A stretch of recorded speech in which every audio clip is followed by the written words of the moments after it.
Goeiemôre geliefdes, ek glo en vertrou dat dit goed gaan met u en dat u nog gesond is. Dit is vir my lekker om weer vandag saam met u op hierdie platform te kan kuier. Gun my die geleentheid om net 'n paar afkondigings onder u aandag te bring. Eerstens wil ons baie dankie sê vir elkeen wat ons finansiëel ondersteun. Ons waardeer dit opreg. Onthou asseblief om as u EFT inbetaling maak in die bankrekening, net vir ons by te sit vir wat dit gaan in die verwysing, soos vir die koskas, die 10de maand dankoffer, jou geloofsoffer, sodat ons weet presies waarvoor om dit te allokeer. Dan wil ons ook vir almal wat in die komende week verjaar, baie gelukwens met hulle verjaarsdag. Ons glo en vertrou dat dit vir jou 'n besonderse dag en 'n baie geseënde jaar sal wees. Dan wil ek graag ook net die voorbereidingslys aan u voorhou. Eerstens vra ons nog voorbereiding vir tannie Didi Becker, vir tannie Martie Potgieter, vir tannie Dina Groblaar se kleinseun, vir oom Johan Innendale en vir Wim Pinaar. As ook vir Corrie Diedriks wat in die afgelope weke operasie ondergaan het en dan natuurlik vir tannie Hannetjie Visagie se broer. So ons vra dat u in u gebede aan elkeen van hierdie individue sal dink. Dit is dan af wat ons afkondigings aanbetref. Ek gaan vra dat ons op hierdie stadium net sal rustig raak in God se teenwoordigheid en ons saam wees op hierdie platform op 'n gepaste wyse begin. So kom ons raak nou rustig en ons sluit ons oë. Here en Hemelse Vader, ons sê vir U baie dankie dat ons vandag weer op hierdie platform bymekaar kan wees. Dankie vir die tegnologie. Dankie dat mense van hierdie tegnologie gebruik kan maak, dat dit tot hulle beskikking is en dat ons ook so dan by mekaar kan uitkom en met mekaar kan konnekteer. Ag Vader, ons wil ook vandag uit U woord uitlees en ons wil in hierdie lydingstyd waarin ons is, nader aan U beweeg en verstaan presies waaroor U lyding gegaan het en presies wat dit vir ons as individue beteken en hoe dit 'n effek op ons lewe moet hê in hierdie moderne lewe. En daarom kom vra ons dat U vandag met ons sal werk uit U woord uit, dat U dit vir elkeen van ons sal oopbreek en dat U met elkeen van ons daaruit sal praat. Dankie dat ons dit mag bid. Nie uit verdienste nie, maar alleen uit genade. Amen. Nou geliefdes, ons is by ons tweede lydingssondag en soos wat U verneem het laasweek, gaan ons stil staan by die kruiswoorde van Jesus. So vandag gaan ons by die tweede stel kruiswoorde stil staan en om dit aan te tref moet ons Lukas 23 lees vanaf vers 35 tot 43. So indien u u Bybel by u het, wil ek u vra om saam met my daarin te volg. Lukas 23 vanaf vers 35 tot 43. Dit klink soos volg. Die volk het daar gestaan en kyk. Hulle raadslede het hom ook uitgelag en gesê, ander het hy gered, laat hy homself red as hy die Christus is wat deur God uitverkies is. Ook die soldate het vorentoe gekom en hom bespot. Hulle het vir hom suurwyn aangebied en gesê, as jy die koning van die Jode is, red jouself. Daar was ook 'n opskrif bokant hom. Dit is die koning van die Jode. Een van die misdadigers wat daar gehang het hom gelaster deur te sê, is jy dan nie die Christus nie? Red jouself en ons ook. Maar die ander een het hom tereggewys en gesê, is jy nie bang vir God nie? Jy ondergaan tog dieselfde straf as hierdie man. In ons geval is dit regverdig, want ons ontvang die verdiende straf vir ons dade. Maar hierdie man het niks verkeerd gedoen nie. Verder sê hy, Jesus, dink aan my wanneer U in die koninkryk kom. Jesus antwoord hom, ek verseker jou, vandag sal jy saam met my in die paradys wees. Nou ons lees net tot sover. Geliefdes, die tweede stel kruiswoorde is, ek verseker jou, vandag sal jy saam met my in die paradys wees. Nou geliefdes, as ons na vandag se gedeelte kyk wat ons sopas gelees het, dan sal ons sien dat dit voortbou op laasweek se gebeure. Laasweek het ons stil gestaan met Jesus wat sy kruisweg begin stap het en dan waar hy gekruisig word en aan die kruis gehang het en gesê het, Vader vergeef hulle, want hulle weet nie wat hulle doen nie. So in hierdie toneel waarby ons vandag stil staan, wat die derde toneel in ons verhaal is, sien ons dat Jesus se verwerping nog steeds vir ons uitgebeeld word deur twee verskillende groepe wat ons teekom in hierdie gedeelte. Die eerste groep wat ons aantref is die mense wat as die raadslede bekend gestaan het. In vandag se terme is dit die godsdienstige leiers van die samelewing.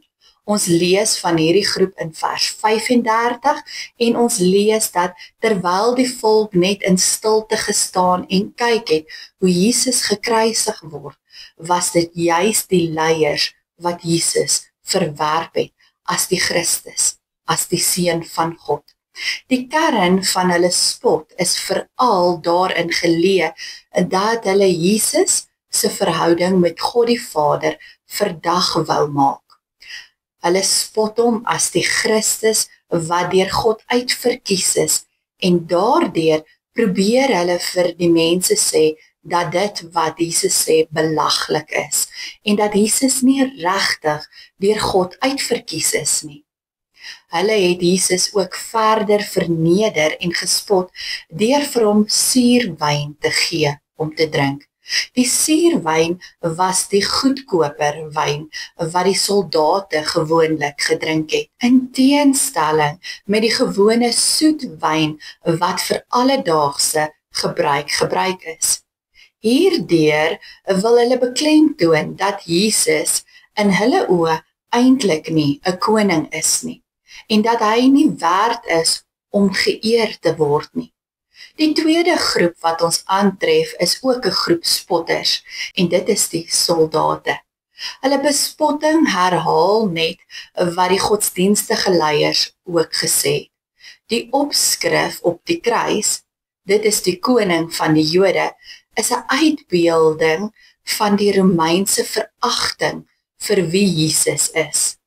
Hierdie opskrif was veronderstel om ironies te wees, aangesien 'n koning wat sy mag verloor het en in die openbaar tereggestel is, tog nie meer 'n koninkryk kon hê nie.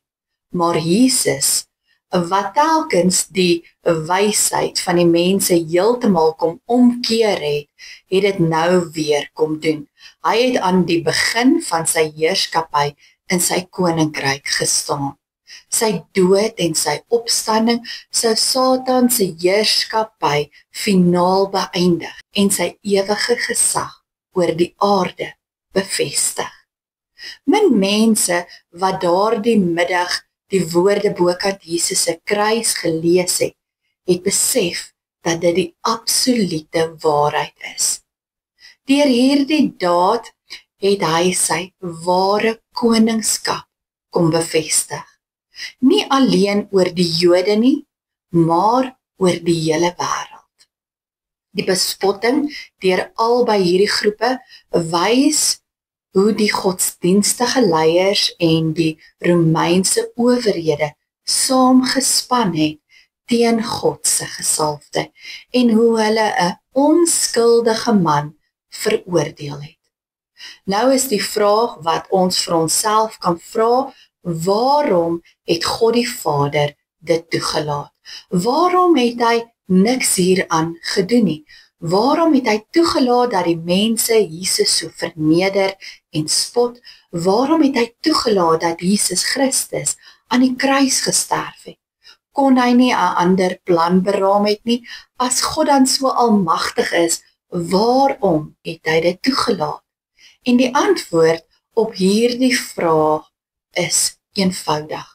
God laat toe dat Jesus op hierdie manier vergrys en doodgemartel word, juis omdat hy wil hê dat dit moet getuig van 'n liefde wat die menslike verstand nie kan begryp of kan verstaan nie. Nou kan julle vir my sê, goed, julle verstaan dit, maar waarom het Jesus gewillig gesterf aan die kruis?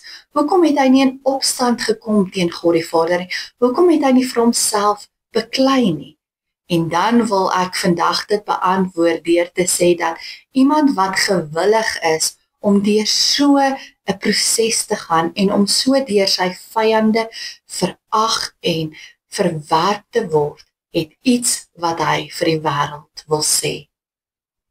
En dit is presies waarom Jesus hierdeur gegaan het. Jesus wil vir die wêreld sê dat daar vir hulle iets anders te wag, dat daar vir hulle 'n beter toekoms in die vooruitsig is en dat hy dit vir hulle kan gee as gevolg van sy volmaakte liefde. Dis wil die eerste toneel wat vir ons in hierdie teksgedeelte uitgebeeld word, vir ons kom vertel van God die Vader se liefde vir ons, wat oneindig is, wat opofferend is, en dat dit enige iets kan vermag. In die tweede toneel gee Lukas ook besonderse aandag aan die twee misdadigers wat saam met Jesus gekruisig word. In Lukas se verhaal is dit net een van hulle wat Jesus bespot. Die tweede misdadiger tree anderste op as die eerste een. Hy erken dat hulle albei skuldig is, maar dat Jesus Christus niks verkeerd gedoen het nie.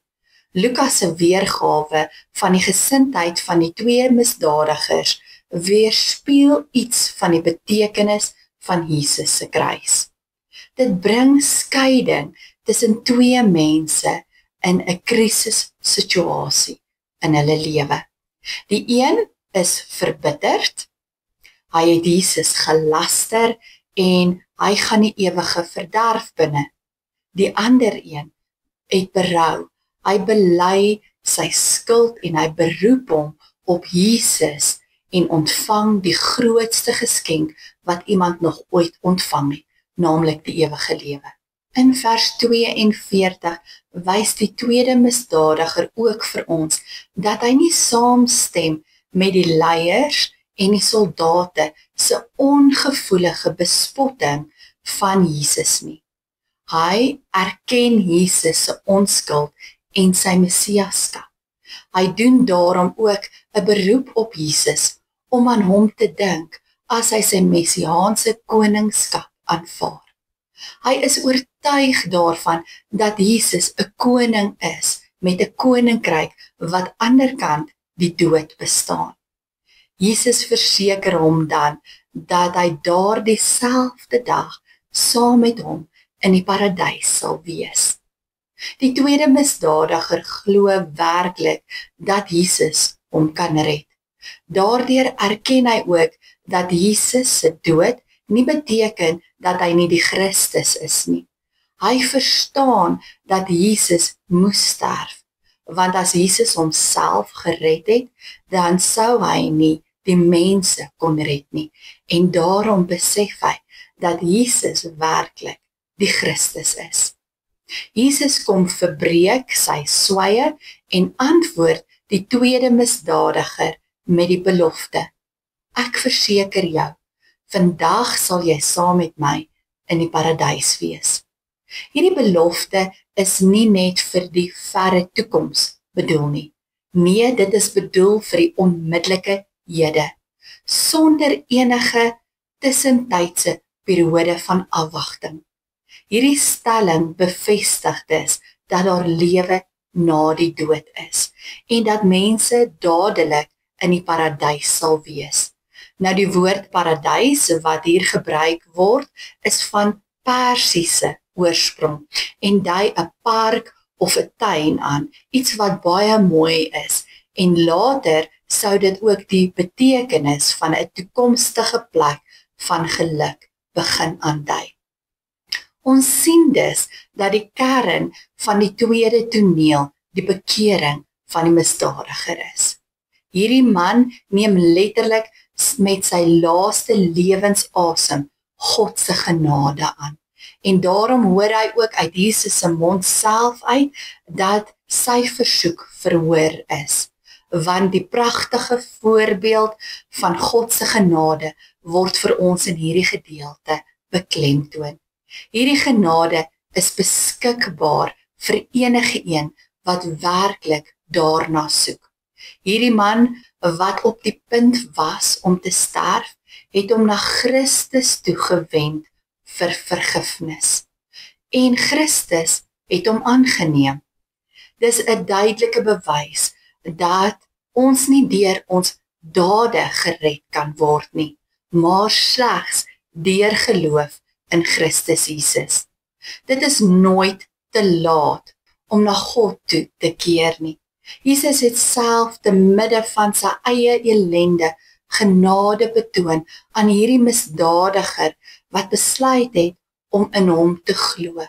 Ons lewens is soveel meer betekenisvol as ons egter vroeg reeds onsself na God toe keer. Maar selfs diegene wat op die laaste oomblik berou kry en hulle sondes voor God bely, sal saam met hom in die koninkryk wees. Geliefdes, as ons na die teks in sy geheel kyk, dan sal ons sien dat hierdie sterwende misdadiger se geloof groter was as die geloof van die disippels. Hulle was nog steeds lief vir Jesus, maar hulle hoop en hulle verwagting rondom 'n koninkryk was verpletterd. Want hulle het 'n aardse koninkryk verwag met Jesus as koning, en nou is hy besig om aan 'n kruis te sterf. En daarop het die meeste van hulle weggekruip, en een van hulle sou 2 dae later sê, ons het so gehoop dat dit hy sou wees wat Israel sou verlos. Gaan lees gerus hoofstuk 24 vers 21. Dis het die disippels nie verstaan dat dit oor 'n hemelse koninkryk gegaan het nie. In teenstelling met hulle gebrekkige geloof, het die misdadiger na die sterwende man langs hom gekyk en gesê, dink aan my wanneer u in die koninkryk kom. Die misdadiger wat bewus is van sy eie skuld en Jesus se onskuld, aanvaar dat Jesus se lot anders as sy eie sal wees, en daarom beroep hy hom op die genade van Jesus se kant. Die verwysing na die koninkryk moet verstaan word in die lig van die kruisopskrif. Dit is die koning van die Jode. Hierdie misdadiger het Jesus se koningskap, waarmee Pilatus se kruisopskrif wou spot, ernstig en gelowig opgeneem. Daardeur word die ironie in die opskrif aan die kruis net nog meer ironies. Ons staan verstom oor die geloof van hierdie man wat met diep insig by die skande van die oomblik verbygekyk het en die komende heerlikheid gesien het, wat Jesus raak gesien het vir wie hy werklik is en wat besef het daar bestaan lewe na die dood in die ewige paradys. Nou kan u vandag vir my vra, maar wat moet ek as individu in hierdie boodskap raak lees? Wat moet ek raak sien en wat moet ek hier uitvat vir my daaglikse lewe? Wel, daar is vir my 2 goed wat vir my baie treffend is. Die eerste een moet ek en jy raak sien in die treffende illustrasie van Jesus se genade, wat vir ons juis in hierdie gedeelte opgeteken staan. Hy is besig om aan 'n kruis te sterf en nog steeds openbaar hy genade aan 'n moordenaar. Op die moordenaar aan sy regterkant se bede word daar aandag geskenk wanneer hy vir hom sê dat hy hom beloof dat hy vandag saam met hom in die paradys sal wees. Hierdie man verdien presies niks nie. Sy hele lewe was een van afvalligheid en sonde, en hy kan ook nie aanbied om in die vervolg anders te leef nie, want binne enkele ure sou hy sterf. En tog vergewe Jesus hom onmiddellik en onvoorwaardelik. En hierdie moordenaar neem die genade in dankbaarheid aan. Hierdie beeld illustreer vir ons die genade wat ek en jy ontvang uit God se hand uit. Maar iemand wat se hande vol pakkies is, kan nie so 'n geskenk aanvaar nie. En daarom moet ons wat aan die ontvangkant van genade is, besef dat ons hande leeg moet wees, soos wat hierdie misdadiger besef het, dat sy hande leeg moet wees. Daar is niks wat ek en jy in ruil vir hierdie genade kan aanbied nie. Maar anders as die moordenaar aan die kruis, het ek en jy nog lewenstyd oor. Wat beteken dat ek en jy nog kan gaan en ons lewe kan verander. Ek en jy kan anderste gaan leef. Ons kan kies om nie meer te sondig nie. Ons kan kies om genade uit te deel. Ons kan kies om te gaan vryspreek. Ons kan kies om na mense toe te gaan en ons gebroke verhoudings met hulle te herstel. Ek en jy kan bely en laat staan. Ek en jy kan met die sonde breek, want ons word 'n tweede kans gegee. Wie nie hulle sonde besef nie en ook nie bely nie, kan nie God se vergifnis ontvang nie. Eenvoudig omdat hulle nie besef dat hulle hierdie vergifnis nodig het nie. Jy kan jou verkeerde manier van lewe en jou laksheid met die geloof laat vaar. En jy kan 'n lewe aanpak met die gesindheid dat jy 'n verskil kan maak. Ontvang dan vanoggend hierdie genade uit God se hand uit en leef daarin. Die tweede aspek wat ek en jy moet raak sien, is die verskil in die twee misdadigers se reaksie. Aan die een kant van Jesus was die eerste misdadiger gekruisig. Dit was 'n kruis van opstand. Hierdie man is 'n prototipe van diegene wat uitdagende vrae vra aan Christus en wat verlossing deur hom verwerp tot in hulle eie keuse volhard in die sonde. Hierdie man is vir ons 'n voorbeeld daarvan. Hierdie man besef nie waaroor vergifnis en genade gaan nie. Aan die ander kant van Jesus hang 'n man aan 'n kruis wat berou het. Hy bely sy skuld aan die kruis sonder bitterheid en opstand. Hy vra nie uitdagende vrae nie, hy pleit by Jesus om aan hom te dink en hom te onthou in die paradys. En uit hierdie misdadiger se lewe kan ek en jy 'n les kom leer wat ons in ons eie lewe kan toepas. En dit is om berou te hê. Dit beteken dat ek en jy van ons denke kan verander en dat ek en jy op 'n nuwe manier na dinge kan begin kyk. Na sy skuldbelydenis het Jesus hom verlos, het Jesus sy sonde gekanselleer en ook die gevolge van sy sonde. Nou heers die sonde nie meer oor hom nie, maar die paradys.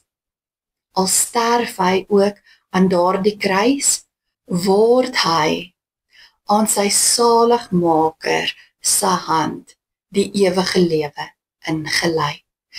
In die middel staan die kruis van Jesus, die kruis van verlossing, van berouvolle sondaars, van mense wat gered wil word. So sal hy almal red wat opreg berou het en hulle lewe verander. Onthou, die Here is getrou en hy is regverdig. As hy dit vir die misdadiger gedoen het, hoeveel te meer sal hy dit ook nie vir my en jou doen nie. Ek en jy moet net seker maak aan watter kruis ons onsself verbind. Die toring van God word geopenbaar aan diegene wat in die sonde volhard. Maar die heilsfontein van genade word oopgebreek vir diegene wat hulle lewens toewy aan God die Vader en wat uit geloof lewe en wat hulle self verbind aan 'n lewe wat lei tot die paradys. Vanoggend moet ek en jy vir onsself afvra, watter gesindheid het ons? Kom ons die heeltyd in opstand teen God? Of lewe ons as berouvolle, begenadigde sondaars? Besef ons dat ons in geloof moet lewe en dat alles wat ons het te danke is aan God. Geliefdes, ek en jy moet ons lewens ondersoek en ons moet vir onsself afvra, gaan ons ook eendag in die paradys opeindig of nie? Lewe ons 'n lewe wat getuig van genade, van vergifnis, van geloof en van die feit dat ek en jy aan Jesus Christus vashou? Geliefdes, ek wil hê jy moet seker maak van jou saligheid. En as jy nie seker is daaroor nie, asseblief moet dit nie uitstel nie. Kom gesels met my daaroor, maak met my 'n afspraak, sodat jy ook die sekerheid kan hê van daardie misdadiger, toe Jesus vir hom die belofte gemaak het om te sê, dat hy vandag saam met hom in die paradys gaan wees. Geliefdes, ek en jy moet vandag die vloekhout van die kruis verruil vir die stam van die boom van die ewige lewe. Amen. Kom ons sluit ons oë en dan bid ons saam. Here en Hemelse Vader, baie dankie dat ons vandag gehoor het, dat elkeen van ons 'n keuse het. Ons het 'n keuse hoe ons wil leef. Ons kan kies om te lewe soos daai eerste misdadiger, deur onsself te verhard en U te verwerp en aan die sonde vas te hou en daarin te volhard. Of ons kan kies om soos die tweede misdadiger te besef wie U werklik is en om te kies om in berou te lewe. Vader, want ons gaan permanent sonde doen. Ons is in sonde gebore en sonde gaan deel wees van ons lewe, maar ons hoef nie daarin te volhard nie. Ons kan berou hê, ons kan dit bely, ons kan vir die Gees vra om ons te help om nie daarin te volhard nie en ons kan leef vanuit die genade. Ons kan kies om ons lewens te verander en ons kan kies om in U genade te leef, om vergifnis uit te deel, om te vra dat die Gees ons sal help, dat ons sal lewe volgens U volmaakte wil. En Vader, dis die lewe wat ons wil kies, maar ons weet in ons eie krag is ons nie in staat om dit reg te kry nie, en daarom kom bid ons, en ons kom vra, help ons om die regte keuse te maak. Help ons om die vloekhout eenkant toe te skuif en die boom van die lewe aan te gryp. Want Vader, ons wil ook eendag ons oë in die paradys oopmaak. En U woord sê vir ons, net as ons glo in Jesus Christus, sal ons die ewige lewe beerwe. En daarom kom bid ek vir elkeen wat nog nie hierdie keuse vir U gemaak het nie. Ek kom bid dat hulle harte sal versag, dat hulle Jesus Christus sal toelaat in hulle lewens en in hulle harte, en dat hulle sal tot inkeer en bekering kom, sodat hulle ook verseker kan weet dat hulle eendag in U ewige tuiste sal opeindig. Vader, ons kom bid ook vandag. En ons kom vra dat U ons ook sal help, dat ons hierdie wonderlike nuus, hierdie boodskap sal deel met 'n stikkende en gebroke wêreld, dat ons sal getuig en dat ons nie sal stil bly nie, en dat ons vir die wêreld sal vertel dat Jesus Christus die ware verlosser en die Messias is. Vader, ons kom bid ook vandag vir diegene in ons gemeente wat siek is. Ons kom dra hulle aan U op en ons vra dat U by hulle sal stil staan, dat U hulle sal aanraak, dat U vir hulle krag en genesing sal gee, en dat hulle hierdie pad sal veg met U aan hulle sy. Dankie dat ons hulle vandag in U bekwame hande kan kom los. Ag Vader, seën ook ons as gemeente in hierdie tyd wat voorlê. Laat ons in hierdie lydingstyd nader aan U beweeg en help ons om 'n verskil te maak in ons gemeenskap. Dit is my gebed in Jesus se naam. Amen. Geliefdes, dankie dat ek my gedagtes rondom hierdie teks met U kon deel. Ontvang dan nou die seën van die Here. Die genade van ons Here Jesus Christus, die liefde van God en die gemeenskap van die Heilige Gees sal by elkeen van U wees. Amen. Geliefdes, bly gesond en wees geseënd. Totsiens.